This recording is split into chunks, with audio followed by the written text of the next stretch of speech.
au centre de ces assises. Le détail dans ce journal.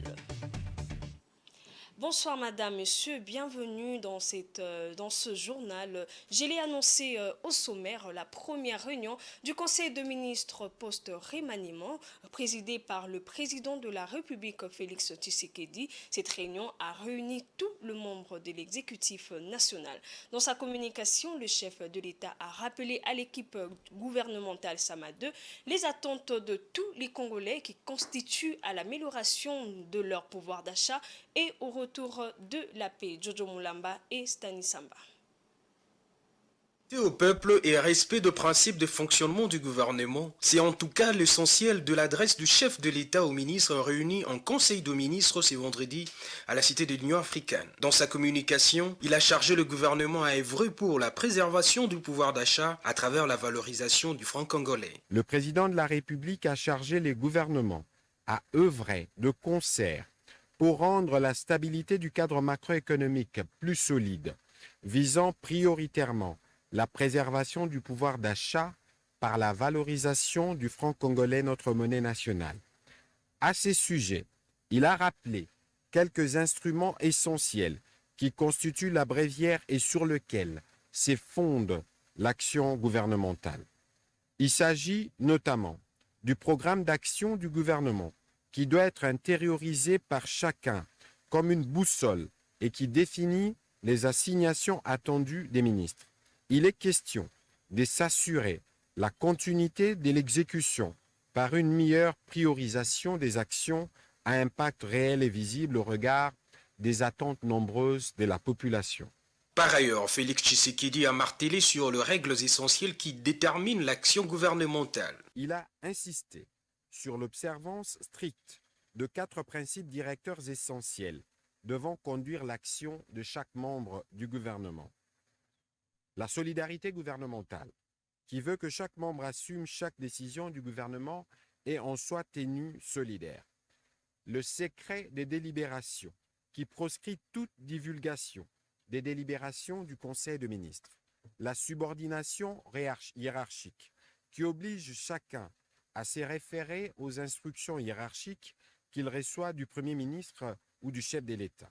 Car le gouvernement constitue un corps institutionnel à disposition verticale avec une hiérarchisation et une préséance. La collégialité, qui renvoie à un esprit d'équipe et de collaboration, interdisant aux membres d'engager individuellement le gouvernement sans se référer à la hiérarchie et en dehors des décisions régulièrement délibérées en Conseil de ministres. Le gouvernement Samalou Kondé II a donc la lourde responsabilité de relever le défi auquel le pays fait face aujourd'hui. Restons dans cette réunion du Conseil de ministres où la gouverneure de la Banque centrale, Marie-France Malango Kabedi, a rassuré que la situation macroéconomique demeure stable. Et c'est en dépit du contexte économique mondial qui reste marqué par les effets négatifs de la crise russo-ukrainienne. C'est ce que rapporte le porte-parole du gouvernement, Patrick Mouyaya. Suivez. La Banque centrale du Congo a fait les points de la conjoncture économique du pays. Il en ressort que le cadre macroéconomique de la République démocratique du Congo reste stable, en dépit de contre-coups induits par les effets du conflit russo-ukrainien. Quoique l'inflation importée influe sur les produits alimentaires et non alcoolisés, l'économie nationale reste résiliente. Pour ancrer les anticipations sur la volatilité de l'inflation et du taux d'échange, le comité de politique monétaire de la Banque centrale du Congo a procédé au resserrement du taux directeur de 8,25% à 9%. Le taux de croissance économique est estimé à 8% en 2023 sous l'impulsion du secteur minier. Dans un contexte où l'économie mondiale est caractérisée par l'accélération de l'inflation, le ralentissement de la croissance pour la plupart des économies avancées, les durcissements des politiques monétaires avec des restrictions sur les conditions d'endettement, ainsi que la persistance du conflit armé en Ukraine, les autorités habilitées au niveau national veillaient à la poursuite de la coordination des actions au niveau des politiques budgétaires et monétaires, le respect du pacte de stabilité a été maintenu, les fourchettes d'appel d'offres de bons BCC neutralisant la liquidité excédentaire de banques ont été élargies et les interventions de la Banque centrale sur les marchés ont permis de lisser les fluctuations du taux d'échange. Les conseils a pris acte de cette note d'information. Et dans le cadre de la mutualisation des opérations d'enrôlement, d'identification et des recensements de la population, dont il est le président du comité de pilotage, le Premier ministre a dépêché ce samedi son directeur de cabinet, Paul Gaspard Ngondakoy, pour une visite de différents entrepôts du Bureau central de recensement BCR. Objectif, se rendre compte de l'état actuel de matériel qui s'y trouve pour les débuts des opérations de recensement. Plus de détails avec Fiston Oleko.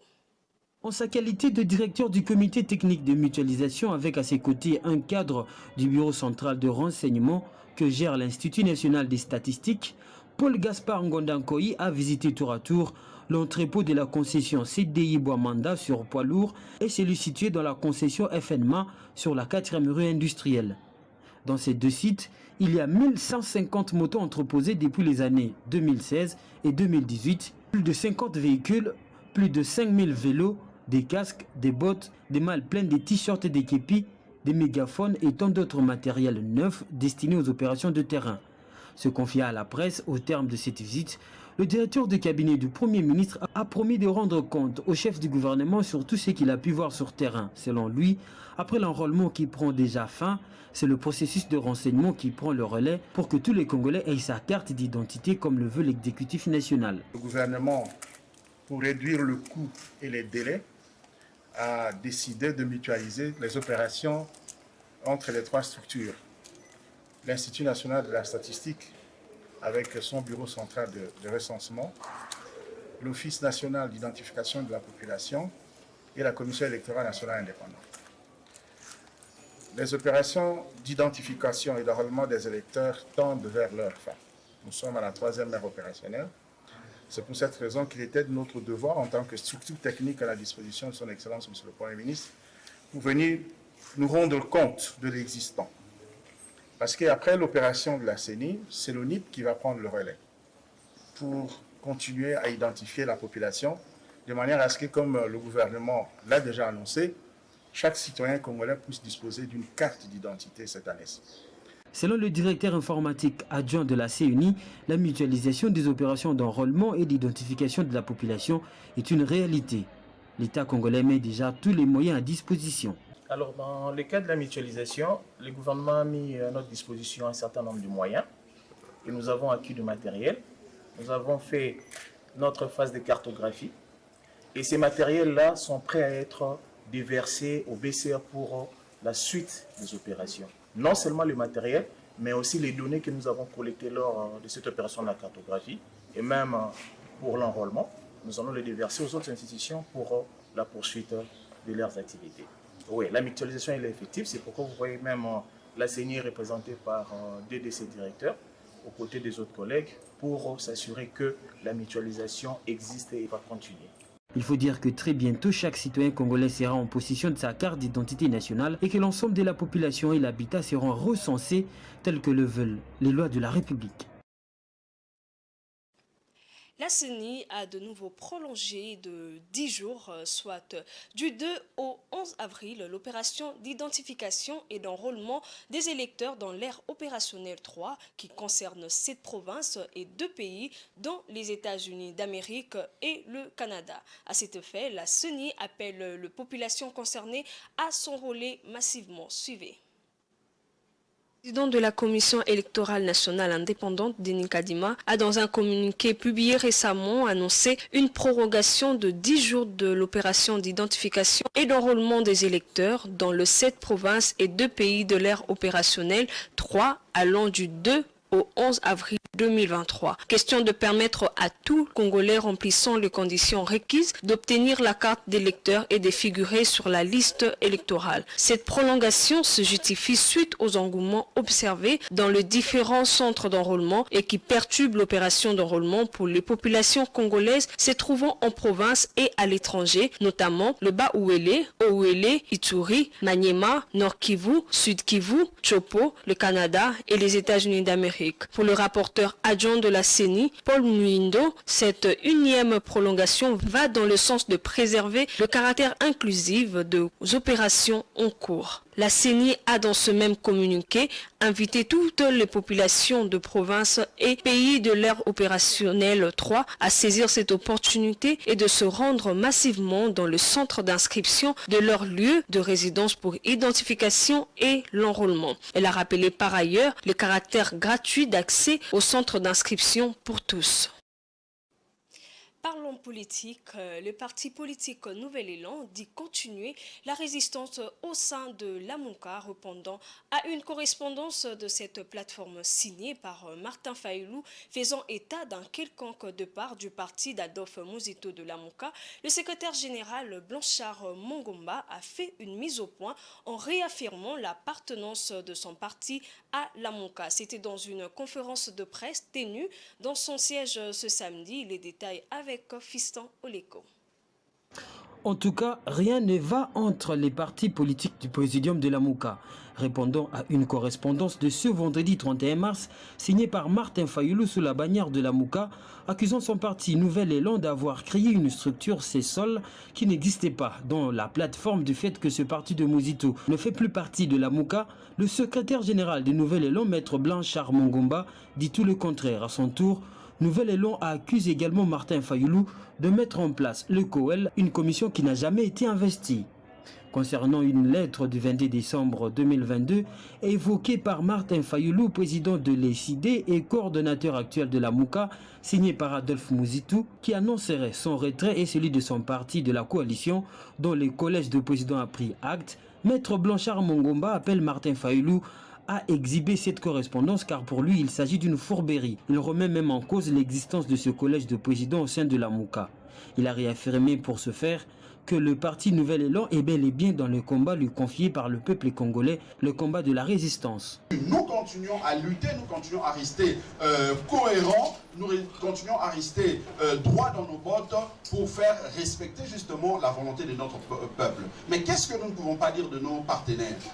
N'est-ce pas que quelques jours passés ici, nous avions vu nos amis prétendre organiser une marche au nom de la MOUCA, encore que lorsqu'ils introduisent la lettre auprès de l'autorité municipale pour information, on constatera que cette lettre sera contresignée par d'autres personnalités. Est-ce une démarche qui cadre avec la volonté de la convention de la MOUCA ou c'est une démarche qui contrarie, qui va à l'encontre de cette convention? Parce que nous savons tous que parmi les signataires de ces documents, il y a ceux qui étaient au FCC lorsque nous décrions justement la tricherie, la fraude, la fabrication de résultats de 2018. Mais nous continuons à maintenir notre combat. Nous sommes là où nous étions avec notre peuple et nous continuons le combat. Donc pour nous, la MOUCA est une même plateforme et restera une. Nous ne pouvons pas en créer d'autres. La MOUCA est là et nous continuons à rester membres cofondateurs de cette plateforme politique.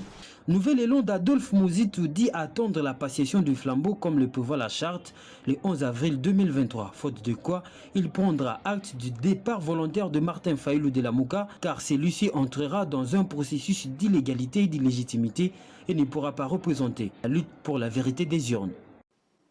L'actualité ne s'arrête pas là, c'est aussi au-delà de nos frontières.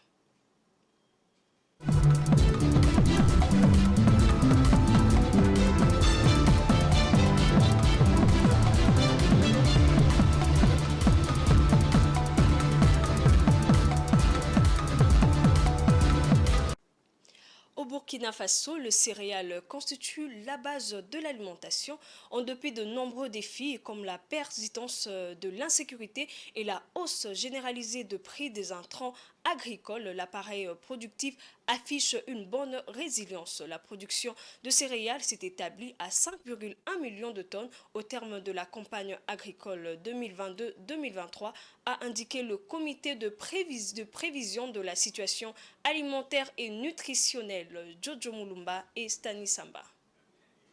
La production de céréales s'est établie à 5,1 millions de tonnes à la fin de la campagne 2022-2023 au Burkina Faso. Les volumes annoncés affichent une 11% par rapport au stock de 4,6 millions de tonnes récoltées au cours de la campagne précédente. Cependant, il reste en deçà de prévisions de récolte de 5,4 millions de tonnes formulées au début de la campagne. D'après les autorités, la production pourra permettre de couvrir jusqu'à 96% de besoins de consommation évalués à 5,3 millions de tonnes. Selon les comités de prévision de la situation alimentaire, le pays se retrouve avec un déficit brut de plus de 72 000 tonnes, mais si l'on prend en compte les prévisions d'importation et les aides humanitaires, il se retrouve dans une situation qui est excédentaire de plus de 600 000 tonnes. Globalement, l'amélioration de l'offre céréalière d'une année sur l'autre devrait aider les autorités à faire face à l'insécurité alimentaire qui touche près de 10% de la population. D'après les données du comité de prévision de la situation alimentaire, environ 2,2 millions de personnes sont actuellement touchées par cette situation et cet effectif est prévu pour atteindre 3,35 millions de personnes d'ici la période des soudures courant entre juin et août. Pour rappel, les principales céréales cultivées au Burkina Faso sont le maïs, le sorgho,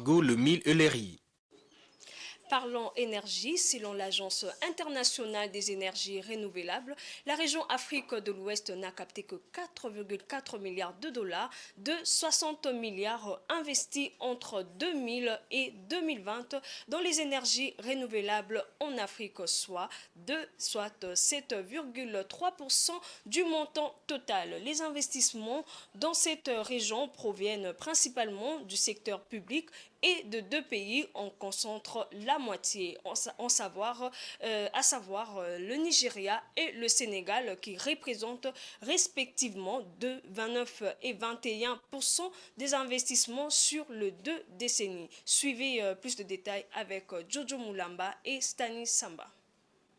De 2000 à 2020, l'Afrique de l'Ouest a capté 7% des investissements dans les énergies renouvelables en Afrique. Concernant les technologies de production d'énergie renouvelable, les investissements ont principalement porté sur des projets d'énergie solaire photovoltaïque avec 55% et d'énergie éolienne terrestre avec 13%. Pour ce qui est des autres régions, l'Afrique australe détient la plus grosse part sur les 2 décennies avec 22,7 milliards de dollars d'investissement, environ 38% du montant total. Elle est suivie de près par l'Afrique du Nord qui a capté un peu plus de 32% des investissements, soit 19,4 milliards de dollars américains. L'Afrique de l'Est représente 19,5% de ces investissements avec 11,7 milliards de dollars américains. La région d'Afrique centrale est celle qui a attiré le moins de financements, représentant moins de 3% des investissements avec 1,4 milliard de dollars américains. Sur le plan mondial, l'Afrique attire beaucoup moins d'investissements dans les énergies renouvelables que les autres continents et c'est malgré l'énorme potentiel et le besoin du continent. Sur les 2800 milliards de dollars américains investis dans les énergies renouvelables entre 2000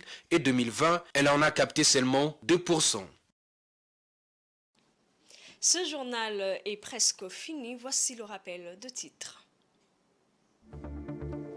Le président de la République, Félix Tshisekedi, a présidé la première réunion du Conseil de ministres avec l'équipe du gouvernement Sama 2. L'amélioration du pouvoir d'achat de la population et le retour de la paix étaient au centre de ces assises. Madame, Monsieur, ce journal est complètement fini. Merci de l'avoir suivi et bonne suite de programme chez vous.